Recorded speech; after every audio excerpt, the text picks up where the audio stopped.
People here who are interested in learning more about the planning board and potentially becoming an applicant for the planning board. Presumably there will be a process and it will be open. So please see me and let me know. I'd love to get you on a list. Doug Brown and I are kind of collecting some names of people who might be interested. We have a couple of moments for questions. Seth, you have a comment or question? Can you comment on the statutory basis of the presumption of approval for special permit applications? My understanding is that they're presumed to be...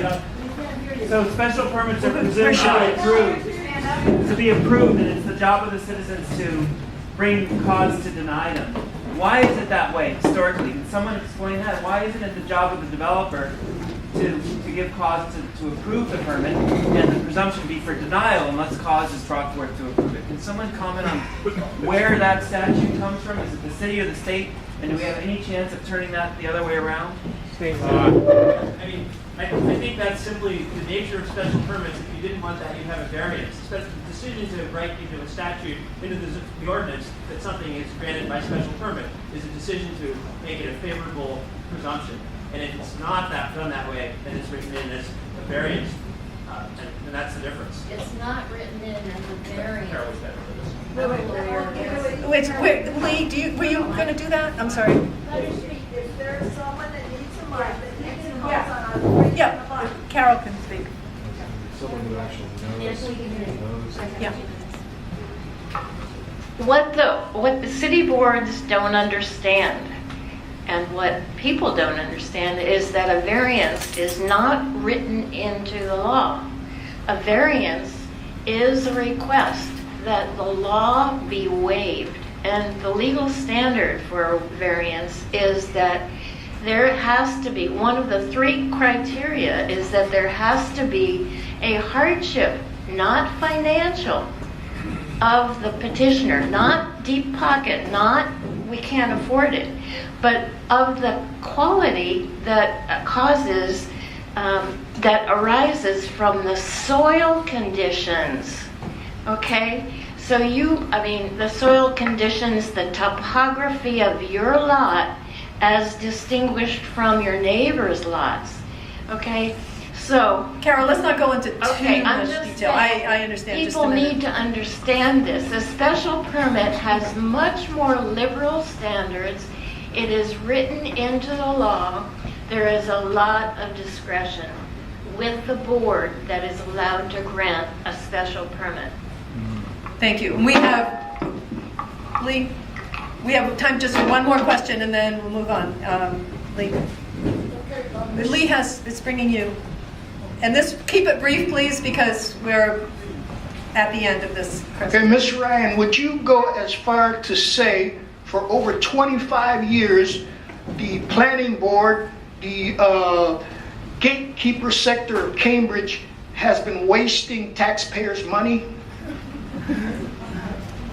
I'm not going to make that overall comment myself, but I think that for various and sundry reasons, and they may be hard to discover, that the planning board has been allowed to do its own thing without intervention at the highest levels of city government.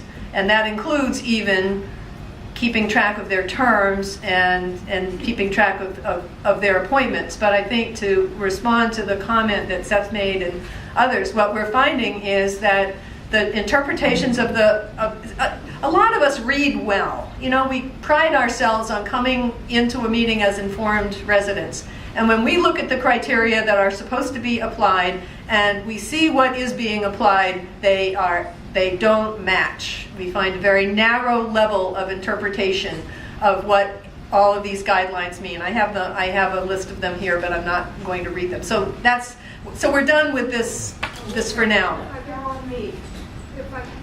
No, this We're going to the next scale. He's a former member of the planning board. we're going by the 15. I've been going by Paul's timing. I just want to make a suggestion that a copy of the building code be put in each of the libraries, and there's one in almost every neighborhood, for people to refer to understand what the regulation is for the permit they're considering. Yes.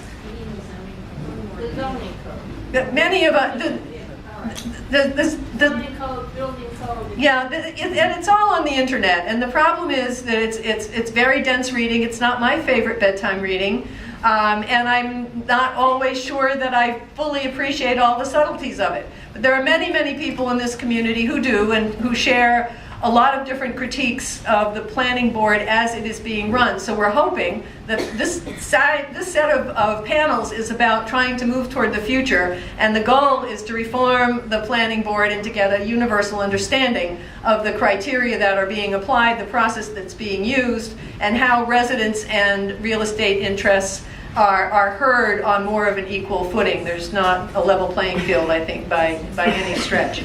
So if you're interested in finding out more about the planning board, considering being an applicant, please let me know. We'd love to have a list of people who are interested. So I think we need to stop on this one.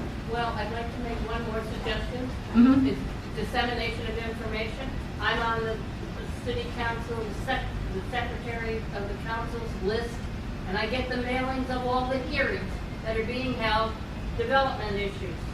I suggest that you could, if you want to get the notices and know what's being voted on coming up, get on her list.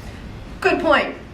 Very quick, if people have points and we have to go to the next panel, write your point down on the white card so that we get it. At least we'll be able to answer it in an email. Thanks.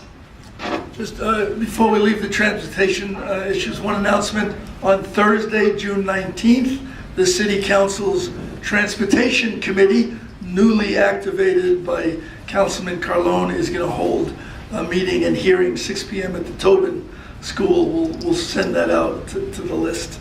Regarding At Alewife. The Alewife, Fresh Pond. no life is correct. Thank you. So now I'd like to welcome the panel that's going to talk a little bit about the Foundry building. The city now owns that building and is trying to decide what to do with it. And there are a lot of very exciting proposals coming up from the grassroots. So Kathy Hoffman will chair this panel and introduce her panelists. My question would have been, is the planning board supposed to plan? Is that part of its role? And what is the role of community development in informing the planning board? Now, transitioning. This has been a very, very interesting process, and I'm delighted to say very little so that Maisha and Ilan can say much more. And they will talk a little bit about this particular building, which again was one of those things that the city, has had this history of like, oh, we have property, let's sell it off to the commercial developer, let's get more revenue into the city. And part of what I think has been on our minds a lot is, since the end of rent control, which was really the only thing that any of us knew, and perfect as it was, about controlling rents, we don't have a handle on how to really make city buildings or city resources available and affordable, not for housing, not for anything. And so part of what's occurred to us is, if the city actually owns a building, that is an opportunity for the city to make use of it and not to turn it into dollars for developers. And so the Foundry is one such building, and part of what the reason I was excited to just introduce these two is that in this case, the Foundry has become a bit of a catalyst for noticing two things that are really absent in Cambridge at the public level, but very present at the grassroots level. And one is the issue about the arts and the importance of the arts as part of what really fuels community in a really, really deep way, and fuels our spirits in a really, really deep way. And so the possibility of space that supports the arts, and specifically at the community level. We opened with, the Community Arts Center video, and that's really critical. the other piece is the role of young people and youth leadership. And sometimes we pay a lot of lip service to young people, and I think many people noticed, at least at my table, that we could have valued more young people here today. I'm partly grateful for the voices that are here, because many of us are still here because we're older and we were able to buy houses or rent places when they were affordable, and that's why we're here. So part of it is that Maisha is the chair of the Young People's Project, and it's about young people's voices for a really radical and transformed future. And so our thought about the Foundry is how to bring together a progressive view about science, technology, education, and the arts, and really elevating the role of radical young people's voices. So please welcome Ilan Levy, who really was one of the first voices to pay attention to the Foundry and bring it into people's consciousness, and Maisha Moses.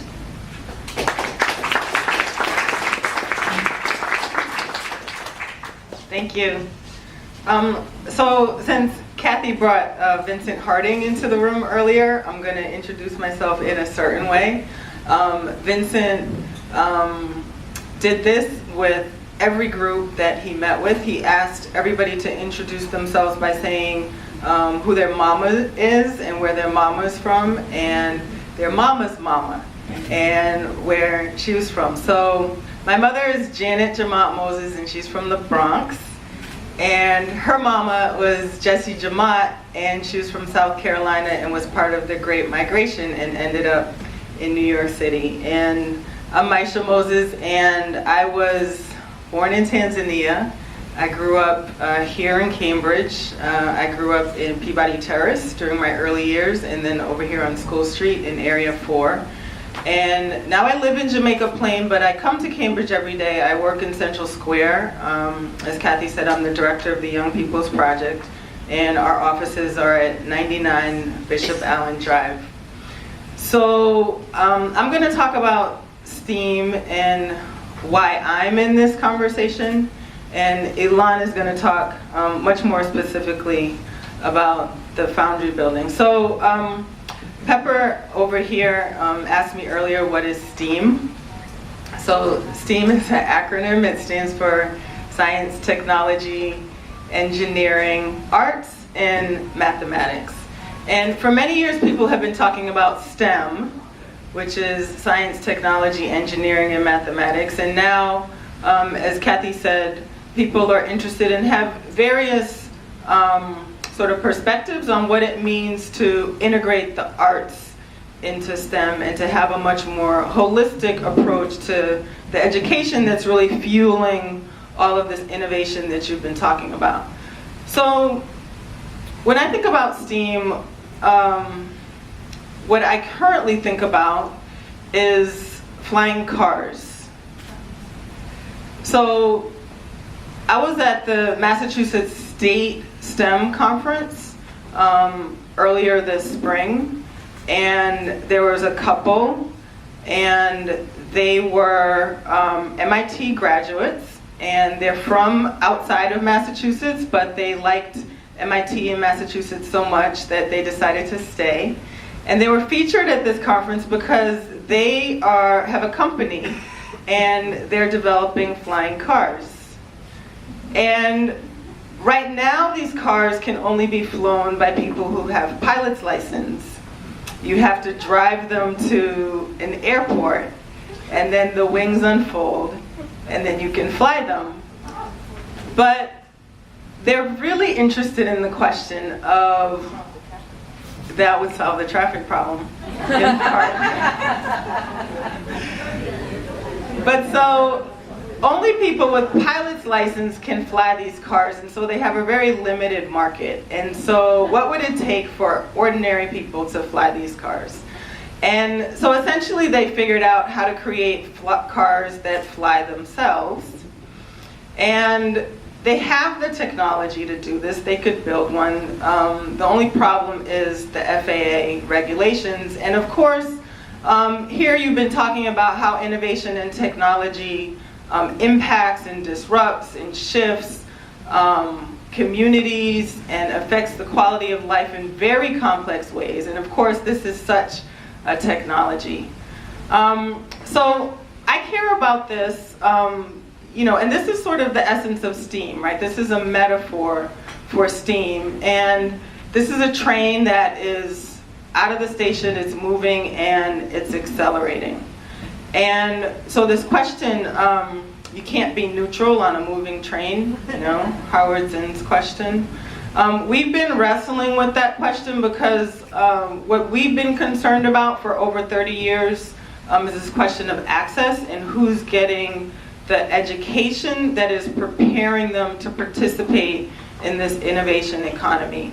And Massachusetts is very interesting because it has the best education in the country, but it's at the bottom of the country in terms of equity. And you see that story played out over and over and over again at all levels of the state education system. We face this issue here in Cambridge. I went to the King Open School, and the specific instance around quality education was access to algebra. And this sort of issue around who gets access became embodied in two questions. And these were very progressive parents at the King Open School, and they were asked to think about these two questions. Do you think that your child should have access to algebra? Do you think that every child should have access to algebra? And so every parent thought that their own child should have access to algebra in the 8th grade.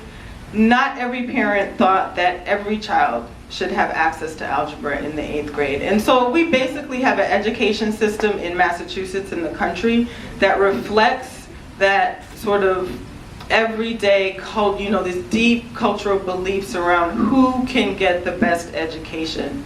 And so this whole question of STEAM and innovation, which is affecting the city in housing, it's also affecting education.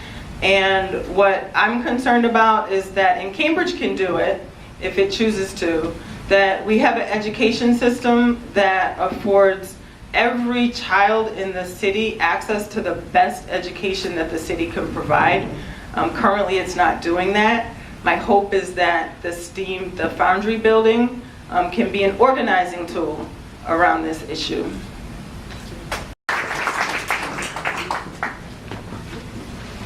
Hello, I'm quite humbled to be in front of you all. It's been a long road. As a community activist, I'll start by introducing myself. My name is Elaine Levy. I come from Belgium. My mother comes from England. Her mother comes from Russia. And so I am here now. I've been living in Cambridge for 10 years. I've been an activist for 7. The Foundry came about because Alexandria Real Estate developed asked for an upzoning in 2009 from 900,000 square feet to 1.8 million in East Cambridge. And as a mitigation, we received the park, $1.5 million to renovate the park, and the Foundry building. The Foundry building came into the hands of the city in January of 2012. And at that time, what I thought, I was not an activist, I had retired a little bit because it had sucked me in so much that I had suffered personally, so I decided it was time to get away from it. But the Foundry came back into the hands of the city in 2012, and the city didn't do anything with the building. It decided that it was going to sell the building, that it was going to leave it be until it was so bad that the only alternative would be to sell it very cheap to one of the guys that usually buy these buildings. And so I got really upset because we fought as a neighborhood really, really hard. And I have Mark and Heather here who are in front of me who have been part of that fight and that discussion for many, many years. And so I decided to fight for the Foundry because my friend Heather told me we need to fight. And so a year ago, in June 22nd of 2013, the Foundry Equation event happened. And the Foundry Equation event was the first time that we were able to open the Foundry building so that all of Cambridge could actually see what we had in our hands and what could be done. And I thought it was really important to cast the Foundry as a building for the entire city and not a building for a neighborhood, because for over the year what I have seen is the city dividing us in order to do whatever they wanted, and I thought that together we achieved so much more. And I'm very humbled to see that today we are all together and we are going to fight in the next step all together. This is so much fun and so exciting. So thank you, CRA, on that side. So. And I thought that also, so in there, the building represented a real failure of the city to act on a very important asset that the Foundry was. 50,000 square feet of beautiful space that was ready to be used and that's been laying dormant and that is still laying dormant in East Cambridge on the other side of a beautiful park, which is also in the early process of future planning but hasn't resulted yet into anything. So there is after fighting for a year, finally, and having four new city councillors and 2 who were active proponents of the Foundry. And I will point to Nadim particularly because he was with me last year at the Foundry Equation, and he fought really hard and organized a couple of things with me, and it was really always a pleasure to work with him. And I'm glad that all the other city councillors, Dennis, Mark, and all the rest fought for what came to be an order that passed on March 3rd, was it right? The 20, I can't remember the date now, but it was early March, an order that ordered the city manager to put $6 million and to make sure and to actually state clearly that the building would remain property of the city and that it would be actually renovated and used.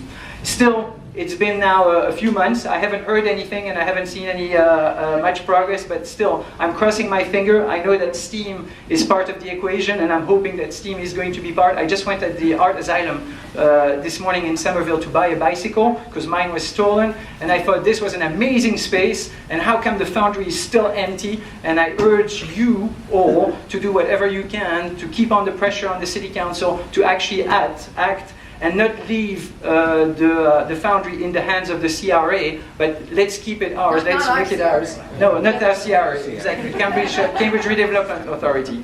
So that's my personal view, but that's what I would like to see. And again, I would really like to thank all of the organizers for this amazing event. It's such a pleasure to be all together. Thank you.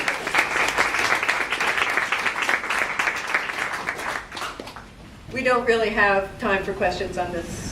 Or at the end. Yeah. But I think hopefully you have all, again, filled out your registration cards and put them in the middle of your table or in your box or back, whatever we have provided for you, because this is the way we'll stay in touch with you. And we'll keep you in touch with all of the issues that have been raised today. And you'll be able to ask questions. We're going to work with Elon to get a little interactive mechanism so that people can talk to each other. So with that, I'd like to move to our... Yes? However, if you don't put your email address down, we won't be able to stay in touch with you because we don't have the kind of budget that allows for mailing. We depend on email, but we won't saturate you. It'll be disciplined, limited. You'll be able to unsubscribe easy. But make sure we have your email address. And you can see we're disciplined. So I want to welcome 2 city council members who have been fighting hard for us and for a master planning process for the city and have been here all day listening and sitting in circle with us. Dennis Carlone and Nadim Mazen, and Heather Hoffman is going to moderate this panel. Hi, it's kind of exciting since I have my back to all of you to see you all now. I don't have a whole lot to say. My role is mostly to keep them from going over time. But I do have one question that I hope will be kept in mind when we're discussing a master plan, and that is, for whom are we doing this? Who's going to live here and who's going to work here? And what kind of places are they going to do it in?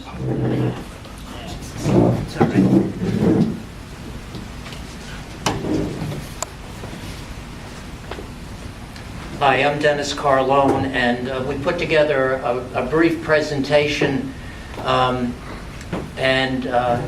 you can see suggested master plan framework. I'm trained as an architect, urban designer. I know a number of you know that, but maybe not all. Nadeem and I and others promoted getting a master plan started, and these are suggestions, ways you might think about the upcoming week, and then other meetings to talk about this. The next one. You'll notice we only have 5 glorious minutes to present. However, I noticed the key word is so much information and you get extra time.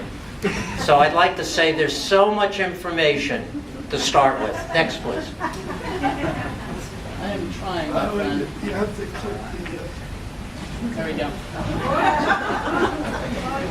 We are a village. We've been saying that. And we all come from different places. We might go back. One more. And Bruegel's painting conveys all the different groups, the different thoughts we have. And actually it's Proverbs. There's actually 3 blind mice in this and other things that I couldn't repeat here. But this is Cambridge. And actually in it is also an architect urban designer next, in the lower left-hand corner. There he is hitting his head against the wall. So it is not easy to plan in a place where there are a lot of different opinions. Next. But as others have said, it's quite interesting that we hear some of the same things. When we talk about a master plan, and I did the East Cambridge Riverfront, and that was a master plan, and we can talk about that maybe later. But what kind of city do we want? What kind of community needs do we have? This is at the core of what a master plan is. And what amount of development is sustainable and balanced? Well, lots of things come into that. You've heard other people talk about this. Transportation, I don't have to mention. Housing, family housing, retail. We all love to live near places with local retail, small shops. Well, maybe we have to structure the tax structure to encourage that. Or maybe zoning has to say a certain amount of retail in any project has to be no more than 1,000 square feet or so. Work, variety of opportunities. It dawned on us that when we do a special permit, maybe if Google's coming in or some big company, well, maybe we should say we'd like a training program as part of this special permit. I don't know if that's legal, but it dawned on me that it might be something to talk about. And then what you heard people talk about community. That's actually what I wanted to talk about today. But what is a community? How do you build community? This is the thing that excites me. Next, please. So, planning principles. We have a lot of good planning principles already in the city, but they are not converted to urban design plans. And what I mean by that is they're not converted into I only have a minute. Never mind. No, leave it. They're not converted into a 3-dimensional plan. You don't know what all the implications are. You haven't studied the shades. You don't know about how massing will work. And from the urban design, you get zoning, and from zoning, you get very strong design review. That's the East Cambridge model we built 30, 40 years ago. That's the project. The Galleria went through 26 different design review sessions. Next, please. How does a project contribute to a building community? It seems to me this should be a special issue on any kind of special permit. Does it knit the neighborhood together? Does it embellish the public domain? What kind of housing does it provide? What kind of retail? Is it local? And something I call relativity. The larger the project, the more it has to meet very specific guidelines because of the impact. Next, please. And how to improve special permit PUD approved projects. Just go back. I'm not going to go on to the next one, but this one, stay there. Specific design requirements. If you look at a special permit, and I know there's no more time, but I have a lot of good, interesting information to share. I know. Actually, you're only at 4 minutes according to this. I took only 4 minutes. Thank you very much, Carolyn. Specific design requirements. There are none in special permits. It's general. And it should be very specific for the neighborhood or the district. And then you go out and you go to New Street and you say, whoa, there's no sidewalk. There's no, you look at each of the sites. Urban design plans, I mentioned that. Know what the big picture is. Expert design review process. You talk about it, you post it. I did a lot of that for the city years ago, and then you learn from what you do. You change the zoning when there's a mistake. By the way, those are architects at a Beaux-Arts ball, and they're wearing the buildings they designed. If an architect does a bad building, they should wear a hat of that building. Next, please. And this will be the last slide. A few truths. I have images of this, but we don't have time. Foster a sense of place. That's why we all love our Cambridge, our own individual Cambridge. Make people happy, not cars. Most economical construction is 6 stories. That is the most economic. It's also the most livable. Scale of blocks. Not big super blocks, the tiny blocks. The more corners you have, the more people you know, because you run into them periodically. And finally, appropriate new construction should enrich public spaces and existing historic architecture. Thanks.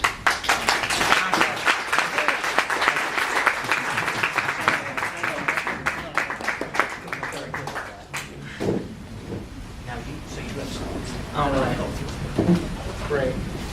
Okay. How do we get there? How do we achieve the Cambridge we deserve in the short, medium, and long term? Next slide. Maybe down button. We can just click it. It's not this one. Okay. Great. We'll actually come back to this list. I just wanted to talk, and we will at the end, about what I believe I do in the background, and I believe probably Dennis and some of the other counselors do. But there's a lot of steps just to nudging something a little bit towards what I believe is justice, or what I believe is a different cultural model, organizationally, socially, otherwise. Let's go to the next slide. We'll come back to this and talk about it in depth. What we want as city councilors is we want to be a conduit for direct and indirect community input. It means that as you're doing your work, I actually feel like, I mean, we're overwhelmed and we're working 12-plus hour days, but I actually feel like I could hear more from leaders in the community about how we can give your issues legs, how we can coordinate across issues and across different groups. These are civic groups, but there's also social justice and human services groups that believe some of the same things and want the same outcomes, and that level of coordination is not necessarily there. Well, we're paid to do this representation work. We have some of the coordination going on in our everyday lives, and we would love to hear from you if we can be that conduit to attend to systemic problems. We'll talk about this in a later slide, but we want to increase, go back for 1 second. Sorry. We want to increase CDD attention and follow-up to the public's productive ideas and concerns. To that end, we'll have a policy order coming up, not this Monday, but hopefully the Monday after. And I'll write the order, and Dennis Carlone has kindly and implicitly agreed to co-sign.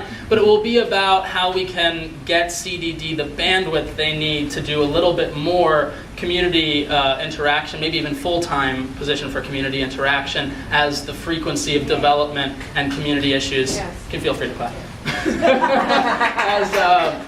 has increased in the past few years. Who are we working with? Well, we know whom we're working with. We're working with CDD, the city manager and deputy city manager. We're working to some extent with human services and public works.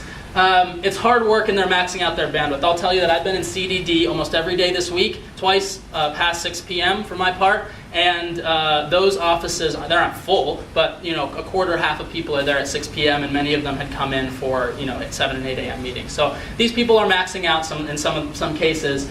And I think some of the concerns that I've been hearing from the neighborhood and from the neighborhoods are follow-up and completeness concerns. Seth appropriately called that an issue tracking concern. They're dealing with so many issues that even if they were doing so in good faith, you can't totally complete every issue. Not every issue is meaningfully and completely tracked, and it causes us to have to do a lot of follow-up. Maybe, indeed, they should do that internally, and they should be responsible for that. But whether or not they are doing that fully, there are ways for us to achieve the outcome we want.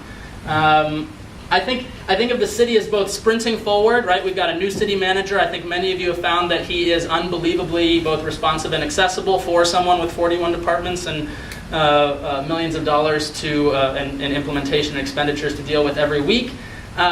He's sprinting forward on many of the issues you want. At the same time, he's kind of ducking for cover, because I see city departments putting ideas out there, and even when they try their best in earnest, they kind of go like this, and that is the worst time to hit them over the head. I would say that is the time where you say, listen, we recognize you're trying hard, you're not trying hard enough, here's how I would have done it, and we can talk about that in a future slide, because there is a way that we can architect our feedback and a way that we can package our feedback so that we're taking a cowering person, taking their hand and saying, listen, this isn't going to be violent, but we really need you to go in this direction. Okay, next thing. What are we working against? We're not working against the city. I actually think the city is doing its best in earnest and is lacking some of the tools that we would otherwise apply to the problems we have in our communities. We are working against market forces. We are working against intractable problems that I don't think any city in this country has meaningfully solved in many cases. And I think we are working against organizational and operational culture. There's a hierarchy, there's dead weight, there's great weight, there's all these things that happen in any organization. And if we want to shift those things, we're not just saying do better, we're also saying we know it takes time, and here are the milestones, and here's what we want to see when, and here's how we feel left behind. And those organizational and operational questions can't be forgotten when we talk about someone coming up short. How to get what we want. This is just one way to architect how we get what we want. You could say, I have a problem, and here's what went wrong, and what outcome resulted when it went wrong. Here's how it should have been. Here's what would have happened if it happened in the should have been universe. And then here's the cycle of failure. Here's how I recognize it's going to happen again and again unless we can get rid of the core and sometimes endemic problem. And then what, if anything, it's great to then sandwich that with a little bit of what, if anything, has gone well in the past. Hey, I really liked it when you did this, but then it took this direction. It's important to know what has been going well, because for so many of us, we benefit from an incredible quality of life, even as the social justice issues and the social and economic equity issues don't quite take hold, and as the city planning issues don't quite take hold. I really do hope that as you then kind of create your own frameworks for collecting, prioritizing, and curating problems as a group of community groups, and for really prioritizing them with the knowledge that no leader, even a city leader or a community leader, can get everything done, that you once you've prioritized things, channel those needs through our community leaders and our counselors and our community groups. As I said before, that coordination is extremely important, and if we can build up buzz and fervor around the initiatives that you all have, I think we'll get a lot more traction, a lot more consensus, and in the end, we'll get a lot more of the outcomes you were hoping for. Lastly, I think we're actually getting some really good traction. And when I say we, I mean the city. There's a lot of needs that have gone under-discussed, under-attended to, and under-completed for a long time. And I'm seeing a cultural shift, an organizational shift. I'm seeing, in some cases, a values shift.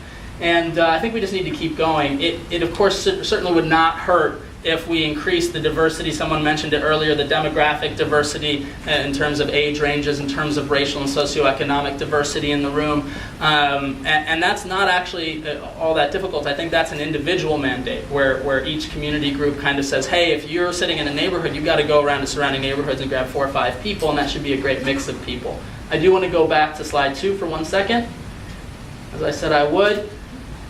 It's a huge amount of work for a city councilor to jam something through, and I've heard from former councilors and colleague councilors that, you just put a policy order out and then that's what it is. If we want this work to work, it's got to be, 30 seconds, sorry Caroline. It's got to be that we identify problems, we research the problems and solutions alongside the community, we do groundwork and feasibility with the executive and with the department. This is where other councilors sometimes sniff what I'm doing or what we're doing, and they launch their own policy order about our thing. Fine, more the merrier. We need to be doing that research work before we launch a policy order, because it disappears into policy order land. Just disappears into policy order land, nothing necessarily happens. If we are to be meaningful in this process, we must set up with the city and with our communities a way for us to actually be effective with the city apparatus. I'll kind of leave the rest to say that there are several more cycles, and that we need to obviate the modes of failure within those cycles, and we need to make the city our partner in getting under those failure points so that we can succeed together. Thank you.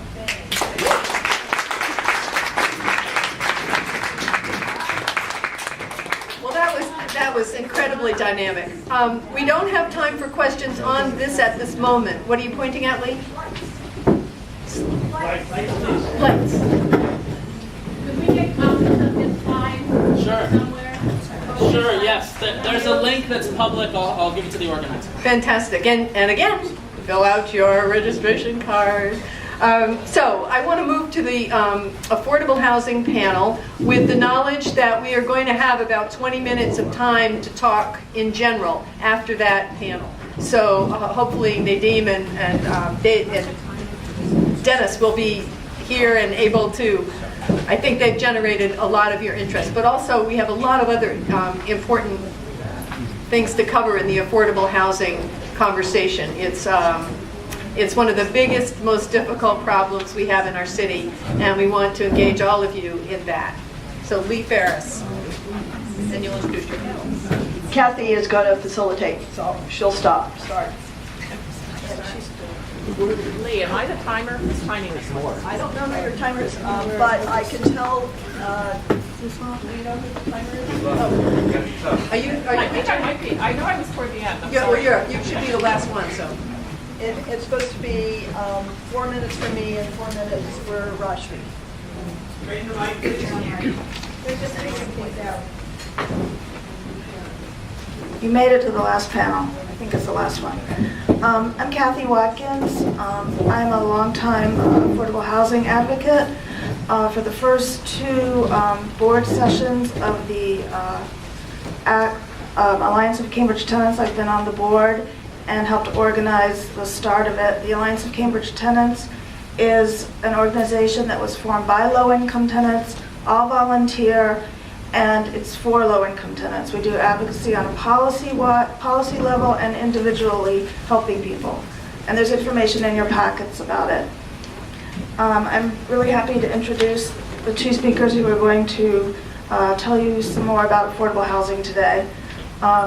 First we have Lee Ferris, who is a community organizer and legislative advocate who has worked on issues ranging from affordable housing to progressive taxation. Lee is on the Cambridge Residents Alliance Executive Committee and is a former co-chair of the Area 4 Port Coalition. And Rashmi, okay, is a licensed architect and co-founder of the Shed Studio in Chicago, an architectural partnership with a commitment to sustainability, social justice issues, and innovation in design. She is now also doing projects in Cambridge. Thank you. Good afternoon. It's really great to see how many of you have still stayed. I really appreciate it. So we've been hearing today about what we love about Cambridge. And a lot of what we love about Cambridge comes from having people of all different incomes and races living here. But already as housing prices are rising, people are forced out of Cambridge. This is especially happening since rent control ended, but it's accelerating now. And we're losing diversity of all kinds, as you heard in Richard's talk. We need to stop that displacement. So one of the ways that we can do that is of more affordable housing. One of the main elements of a master plan, as you heard, is to ensure that the mix of housing is affordable. Somerville recently completed a community-led master plan that set a goal of creating an additional 6,000 housing units by 2030, but instead of having 11 or 12% affordable, they're going to have 1,200 of them affordable. Cambridge needs to set a goal like that. We don't have a goal like that. So we've seen in Cambridge that thousands of market rate housing units have already been built in recent years, as you see in these presentations, but it has not resulted in lower housing prices. Instead, the market rate housing costs will keep climbing because highly paid people with new biotech and computer jobs want to live near their work. So there needs to be a subsidy to compensate for what the resident is not able to pay for housing. Funds can come from the federal, state, or city governments, but the federal and state governments are sharply decreasing their funding. That's why it's so important for Cambridge to increase funding for affordable housing and also to enact zoning changes and planning that would result in more affordable housing. Since last year, the Cambridge Residents Alliance has proposed to increase funding by using surplus commercial tax revenues to build more affordable housing. And I should say that more of all of this is in your folder, in your packets. By Cambridge's incentive zoning has what's called a linkage fee, and that requires that large new non-residential developments must either build affordable housing, or what they usually do is make contributions to the Affordable Housing Trust Fund. We propose substantially increasing the linkage fee from the current $4.58 a square foot to at least $50 a square foot. As a temporary measure, we support increasing the linkage fee to $7.83 per square foot, as recommended by the city's 2002 Nexus study. Councilors Carlone and Mazin recently passed a resolution that called for this increase. We also support, or we think that providing free land supports affordable housing, and that's why the city parking lots are a precious resource, and why we want the city to retain ownership of the Central Square lots and develop low to mid-rise affordable housing, not to give those lots to private developers. We also want changes in zoning. Cambridge has an inclusionary zoning housing program that requires developers of market rate residential projects to make 15% of the units affordable, but because of how the city calculates, only about 12% of the units are actually affordable. Instead, we think 25% of all the units should be affordable without the buildings getting bigger, and of that, 5% should be for middle income families. You've also heard about MIT. Now, there are other great ideas that come from other cities that you can see in the packet. So the next steps, the Cambridge Residents Alliance has an affordable housing committee that you're welcome to join, and the Neighborhood Summit planners will also discuss whether to form an affordable housing committee. You'll get an invitation so that you can help work for affordable housing in Cambridge. We really want your thoughts, and we'll also let you know when to contact your city councilors to push for affordable housing projects. And now we're going to hear from Rashmi. Okay, I'm the last speaker, and the number one rule for the last speaker is be brief. So hopefully I can beat the clock. First, I want to thank Lee. I know you have a lot of questions for her, so please send cards forward with your questions. Start writing immediately so that we can hopefully get some of your questions in. So I was asked to talk about affordable housing and community-based master planning, and honestly, I have to say there's not much that I can say that everybody here already doesn't know, right? Either about affordable housing or about community-based planning. So maybe I'll just say a little bit. First, confession. Yes, I'm an architect. And first I want to take a minute to acknowledge that my profession could have served you all better. We've put glass where we shouldn't, built to developer specs rather than considering what's best for folks living in the community, and overall been complicit in the disrespect of citizen voices. We can do this better, right? How? So I have a friend who's an AA counselor, and he counsels people in recovery, and he always says, it's simple, but it ain't easy. And I guess that's where we are right now. So what can we do to take the opportunity of having a citywide master planning process, and how can we do this better, right? I think the first question is whose plan and whose voice? Whose voices do we need to hear? How do we engage the greatest number of community voices, right? And we heard from Nadeem and others on how we want to do this, and let's keep thinking about this. How do we focus on quality of life and developing the community vision rather than the other aspects that usually guide master plans? How do we build on foundations of earlier plans? How do we go beyond vision and include aspects to make the vision a reality so we're not wasting everybody's time who keeps coming to meetings like this? Can we have a citizen advisory board that can continue to monitor the progress of the plan, knowing that things are not static and whoever is living in Cambridge 15 years from now may not be all of us? How do we sort of build in sustainability into the plan and have regular check-ins? You know, people in Maryland have yearly, twice or every other year check-ins just to sort of update the plan and see if our assumptions are still valid, right? So those are the kinds of questions. I can do a little mini seminar on it. Let me know if you need that. Okay, so moving on to what Lee was talking about. You've heard from Richard and Lee and others that the CRA is beginning to look at city-owned lots and to collectively determine what can happen here. So, just like Lee said, we invite you to help us, right? This is a collective decision. This is a collective process. We want to hear from everybody. I am brand new in this community. What do I know? I don't know as much as all of you in this room do. So please help us out, right? What do we need to consider? Who needs to be at the table? Whose voice does not traditionally get represented? What aspects do we need to be really aware of? What zoning parameters do we need to push? How can we build a model project? So help us.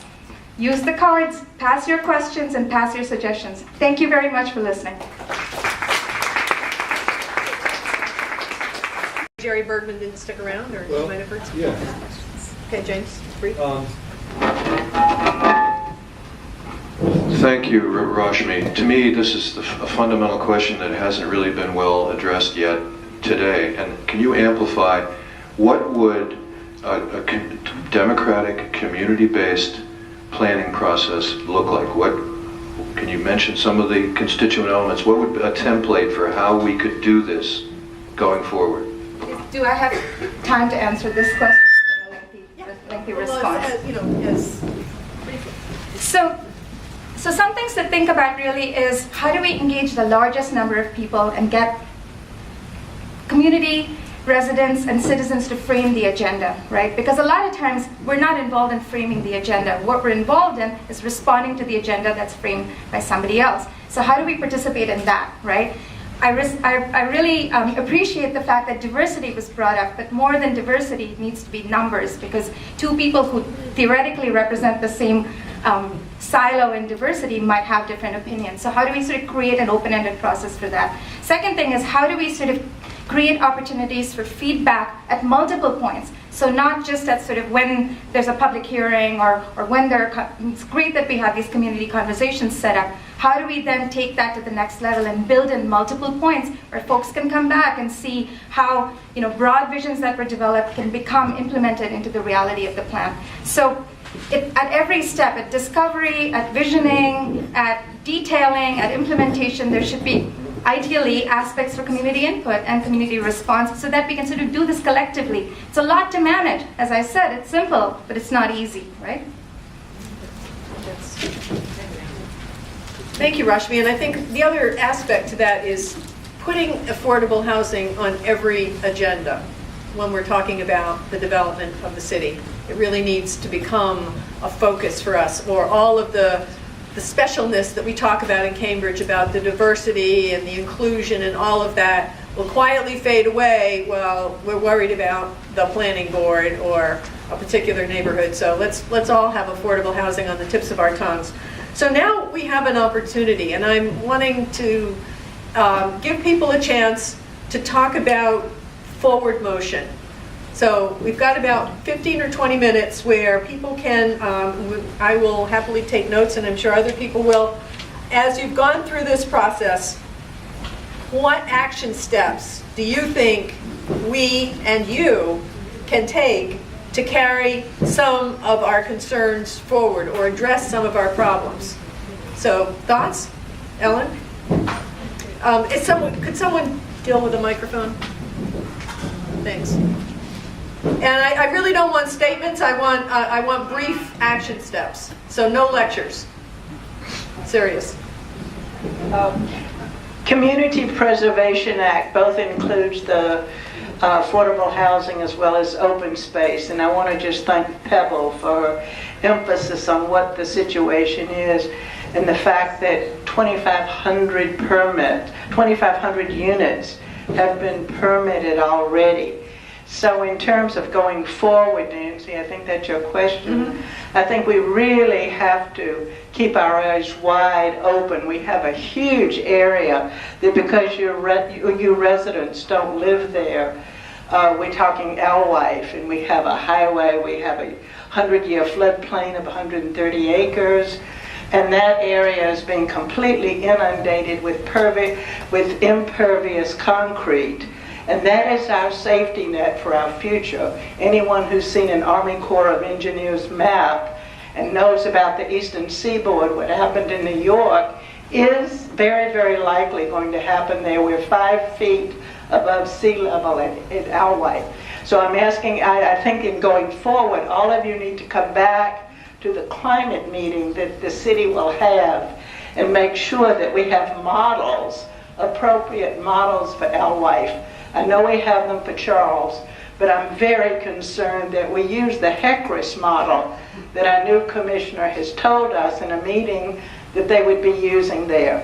So there's just a great deal of emphasis that I want to encourage people to look at Pebble. We are losing our silver maple forest. After all these years, Cambridge, the academic city of the world, will be losing it. So I'm inviting all of you in going forward, Nancy, would be to come to a very big demonstration at the Alwite T-Stop on June 28th in the morning.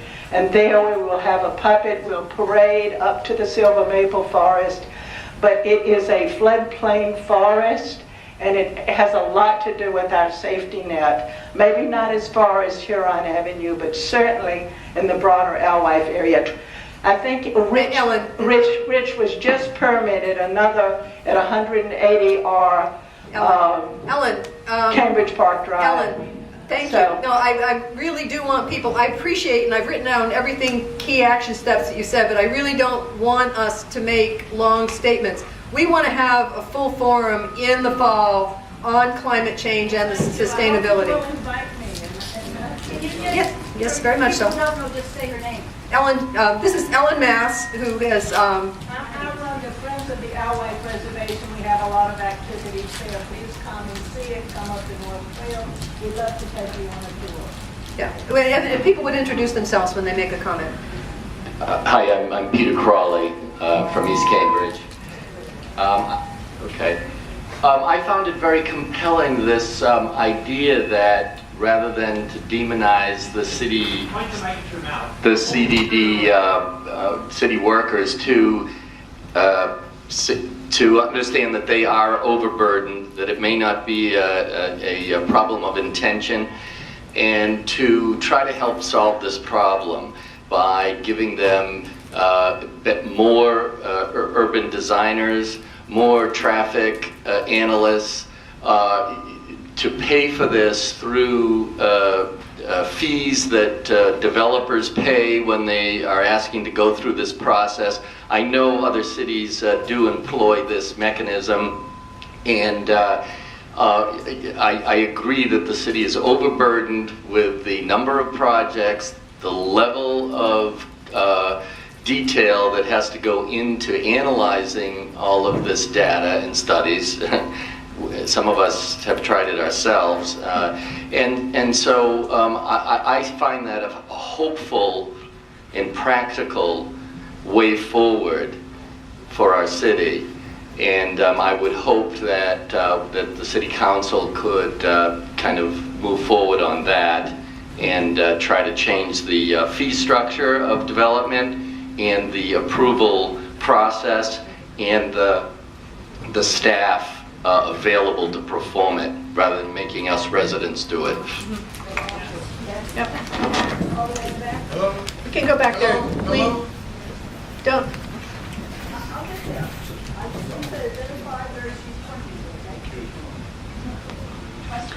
I haven't heard any message of the Conservation Commission in this afternoon presentation. The Conservation Commission is more hostile to the citizens than the Planning Board is, and has done a great deal of damage to the city that is hardly noticed. It is kept by the city manager in a state of impotence, because the state allows any Conservation Commission to adopt a conservation ordinance which would give it a great deal more power to make developers adhere to environmental regulations. But it is a toothless agency because the city manager will not allow a conservation ordinance. A year ago, when the Belmont Conservation Commission approached the Cambridge Conservation Commission to help them combat the gigantic 300-unit Silver Maple Forest development, which hasn't been mentioned here yet that I know of, except by Ellen. But the Cambridge Conservation Commission would not cooperate, would not even listen to the Belmont Conservation Commission. So this is a very corrupt agency that ought to be reformed when you reform the planning board, the BZA, the historical commission, and the license department. Thank you. That hasn't come up before, so that's a good example. Dick Clary. This person here. Okay. And say your name. Priscilla McMillan of Harvard Square. I wanted to ask what steps have been taken so far to look for a new city manager, a process that was supposed to take place, be completed within 3 years of the old manager's retirement a year ago. Good question, and I can't answer that question. I'm not going to call on anyone who's already spoken, so sorry, I should have made that as a ground rule. I don't know if either city council member present wants to respond to that, or we'll just find out what an answer is. Sure. Jonathan King from the, with just a few words about what's going to go forth, just kind of automatically background. There's a back of your sheet describes a planning committee. A lot of people worked on this, and I think this is, given the success of this meeting, we're definitely going to try to do another one in the fall to deal with the issues that are raised and we haven't yet raised. My guess is that it'll continue, and we will try to establish a Cambridge tradition, a network, right? Maybe eventually, a kind of Cambridge or neighborhood assembly where organizations send their own delegates. And we are not a charity. We're not a 501c3. We're very careful about that. So we can deal with the election of city councilors, and we can certainly put on the agenda the fact that in 2.5 years, the city manager's contract is up for renewal. And it is the city council that has to renew the city and city manager. So this is in the realm. We have a citywide network. We could raise this issue and have some muscle, because it is the city council that's going to have to do this. And certainly some of us are thinking about this. Yeah. Can I ask one of our councilors here if they have any news of what's happening in that front? I just did, and they don't want to comment. No, I'll comment. Nothing. Nothing. It's more like a year, Yeah, I mean- not a year and a half. It's 2 years. It's not quite nothing. It's just that we all realize that we're going to have to be reactive based on what Rich Rossi's plan is. It's unclear what his plans for himself are, and if we need to be proactive about getting a new city manager, then we need to be hearing that from citizens. For us, it is refreshing to be able to work with Rich Rossi, because I think it's well, without impugning anyone else, it's just a different way of doing business. So because we're getting used to that, we're settling into that, he's setting up his teams and parameters of doing business. It hadn't necessarily occurred to us to start thinking about fulfilling the promises of the prior council. We were really stuck on getting the first months up and running, and if now we need to start talking about his term, doing something when his term ends immediately, that's fine.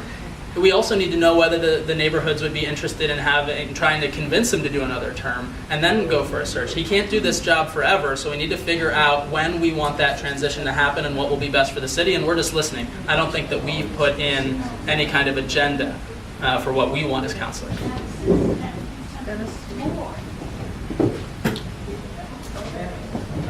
We've been at this job 5.5 months, and as Nadeem said, a good 3 months was needed to understand many of the issues. And I have to say, it's been very refreshing. I've worked for 30 years as a consultant with the previous manager, and you might not want to hear this, but it's virtually night and day, and I wasn't certain it was going to be that way. And even recently this week, I had a meeting that made me extremely hopeful on zoning in the city from an urban design point of view, as I began to show. So when I say nothing, the focus has been on everything else we've been doing, and you know, we will have to begin to talk about that next year, no question. Lee, do you have a microphone? Boom. And Shelley? I want to throw out some things that haven't been mentioned as possible next steps.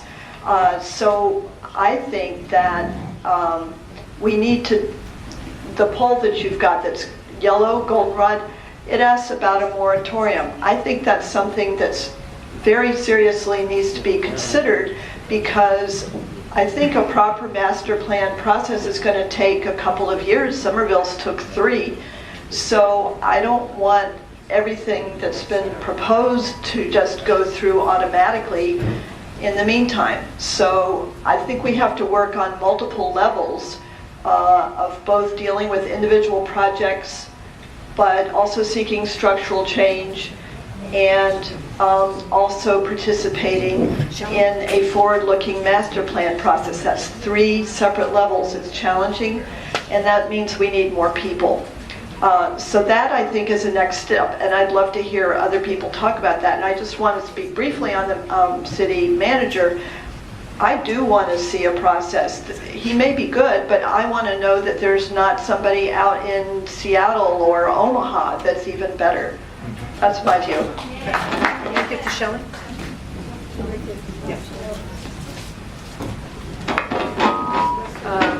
Shelley Wurtis. I believe starting next week, the Community Development Department is together with a consultant who was hired by the city, who I gather is right here. That would be Catherine. Okay. They are going to be meeting with community people, and it just occurred to me it would be nice if all of us go to those meetings and speak with some sort of a unified voice. Maybe if we could come up with some talking points. Things that came out of today's meeting, I don't know how quickly you all are going to be able to send summaries back to us today, but just, you know, a few of the major points that came up today would be relevant to have them hear from community people. Great, thank you. Kathy? Lee, could you, Kathy?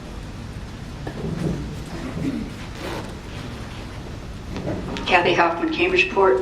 My mother's mother was born in Colorado Springs. 2 of the thoughts that are on my mind. One is, many years ago, some of us in this room were part of a Rainbow Coalition in Cambridge, which was really a network across many neighborhoods of community activism, and I miss it. I miss an opportunity for multi-issue organizing. So it'd be interesting just to kind of put some of those ideas out there. The second is the role of, I want to just offer my extraordinary appreciation for this day. And part of the appreciation is really poignancy. Poignancy about the fact that people in the neighborhood have had to do studies that should have been done by the city.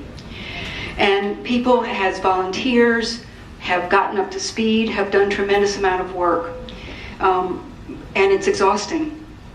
And it's, so part of what I'm interested in as it relates to these community conversations, which were scheduled in some very compromising ways, that's a problem, but I'm really interested in what can be done to direct community development to put its resources to giving us information, including looking at other cities, other places where affordable housing has really been implemented and where conservation has really been implemented, creative ways, because we are really limited by our imagination. We don't know.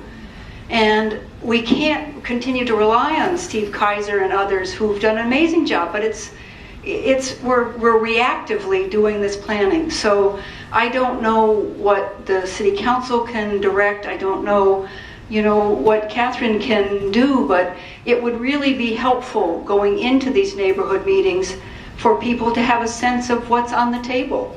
Because we can say we want affordable housing, or we can say we want just more housing in general, but when you hear that 50,000 units are already happening over here, then it's like, oh, wait a second, how are we thinking about this? So I myself am in favor of a master plan which gets developed around a set of principles of sustainability, not just what do people want, but around sustainability, and that we don't build more in the meantime. Great.